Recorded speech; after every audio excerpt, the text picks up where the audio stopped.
Howdy, and welcome back to the App Store. The perfect place to buy a app.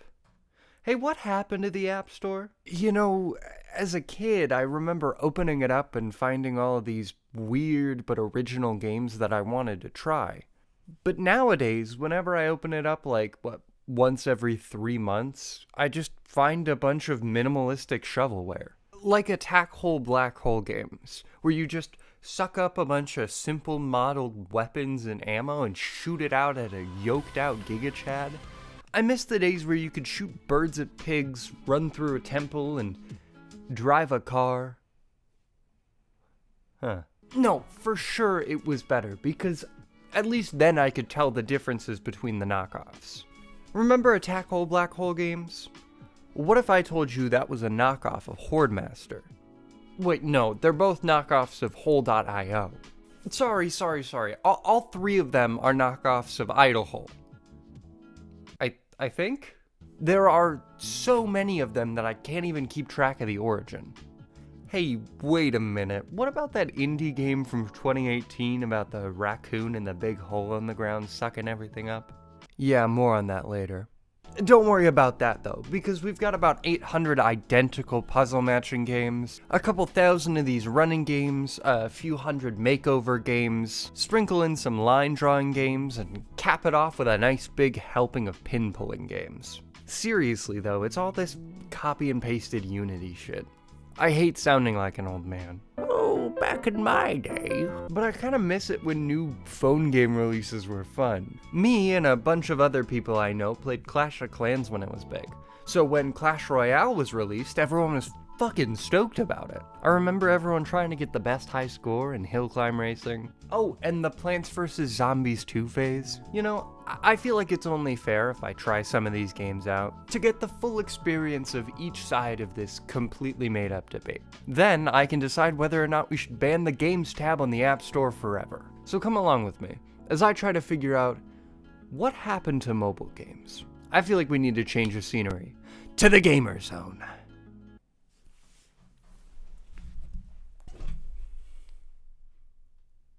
It's the other side of my desk. You know, I feel like it's a little bit too plain over here. It's not really set in the gamer mood. One sec.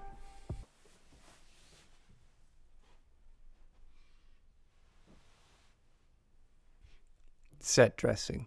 Now, to set the scene of the video a little bit, I played 3 older games and 3 newer games that vary in gameplay. Once I've gone over all of them, I'll make my final verdict.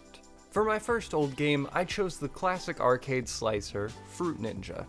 This was actually my 3rd game. I was looking around for a while, but once I found this in the classic section, I knew I had to try it out again. However, I was confused when I was greeted with a group of random children on the loading screen. Who the fuck are these kids? I didn't invite them. Once they disappeared, I was instantly overwhelmed by the menu. What happened to the sleek, easy menu of the past? I browsed through the store of random shit that I had no knowledge about, and then I sliced into a game of classic mode. And you know what? I gotta say, this is exactly how phone games should be. You slice fruit and gain XP and currency. It's got simple gameplay that incentivizes you to get better and play more over time. Our first newer game is Pressure Washing Run. This game fucking blows. Your objective is to fill up cups with a hose and clean off these glowing screens to increase your stats for the run. You make a little bit of money during these really uninteresting power washing sections and the chest opening at the end to permanently increase your income rate and hose range. Now from my comments about Fruit Ninja, that probably sounds like a pretty decent thing. But this game has 2 problems. Number 1, there's very little real skill involved. You're just swiping left and right. There are some rare math sections, but at the end of the day it doesn't really matter because number 2, what you get in a run is completely different every time. In one run you might get a bunch of range screens, but in another you might get a lot of power screens. Or you maybe just get cups for your pressure level. But that isn't good game design when you have the same end goal for every single run. What it eventually comes down to is RNG. And don't get me started on the fucking ads. It's a free mobile game, most of them have ads. But I hate it when there is a constant ad on the screen at all times. Even worse, I hate it when it asks me if I want to watch an ad to like boost my money or get a free upgrade, and then when I say no, it forces me into an ad anyway. The game was made by Rolik, who's owned by Zynga, who made Farmville and a bunch of other shitty puzzle games. Rolik seems to be some kind of mobile game farm because they've made a lot of them. I don't like this one, it's gonna be a no from me. The second game I chose had to be the aforementioned Clash Royale. I remember this game so fondly because it was just a good time. When I opened it up, I was a little overwhelmed by all the tutorial stuff, especially because I had used a pre-existing account. But even when I was done with those, there was still a lot to take in. I opened up a free chest, and that gave me a pretty nice dopamine rush, but I figured it was time to actually start playing the game. I like it. It was pretty much a stalemate for my entire first match, but I was enjoying it. There's a good mix of strategy, but when that doesn't get you anywhere, the best thing to do is to just say fuck it and throw out random shots in the dark. I lost, of course, and that was the only game I played during that session, but even while writing this part of the video, I got some cravings to go back and play some more. Yeah, that's a solid one. I didn't know whether or not I should talk about this one. There's some bad blood between me and this game. But this is my ship, so I decide where it goes. Gardenscapes pisses me off. It's a newer game that's done consistently well in the App Store, and that can be attributed to its very misleading advertisements. But I don't care about that. When I originally saw this on the App Store, I was stoked. So excited because I loved Gardenscapes. I played this game like a fuck ton as a kid. If you didn't know, the original Gardenscapes was a hidden object computer game where you helped find objects to restore a garden. So when I first opened up the app, I was heartbroken to find that it was just another Candy Crush clone. But I'm willing to look past my own past to see if this game is good in its own right. And yeah, it's alright. I wasn't expecting to see as many pin-pulling puzzles as there were because they used to not exist in the game at all. And I still love renovating this messed up garden. This one gets a point for not forcibly advertising anything to me, but that's a pretty low bar. The gameplay was alright. I don't really like these kinds of puzzles, but it did have me playing for quite some time. All in all, it was pretty solid. Subway Surfers, you know it, you probably don't hate it. It's super solid. The underwater event going on right now jump scared me a bit in the loading screen, but it made for a pretty fun setting. The gameplay here is easy. Run through a subway, collect coins, and don't get caught by the guard. You can use the coins that you collect to upgrade the power-ups that you find on the ground. I didn't do that and instead bought the robot. It's because I like robots. It's got good style, a decent UI, and addictive gameplay that'll have you coming back to forget about your crumbling existence. I do have to point out that this game did force me into an ad, and yeah, I still fucking hate that. So a point off for that, but it's still a solid piece of quick entertainment. And finally, our last pick from the new era. I knew exactly who I wanted this game to come from. I chose Mob Control, a game that had a similar vibe to Pressure Washing Simulator, but this one didn't come from Rolik. This came from the publisher known as Voodoo. This company always comes up, without fail, every time I look at the top 100. But the weird part about it is that it's a different game every time. Most developers will try to keep as many people as they can invested in a game long after its release, but Voodoo? They've got a new game in the top 20 every other week. I've fallen down a new rabbit hole when it comes to Voodoo, Rolik, and many other hyper-casual game publishers that I would need to make a separate video going over the ins and outs of, so I guess stay tuned for that.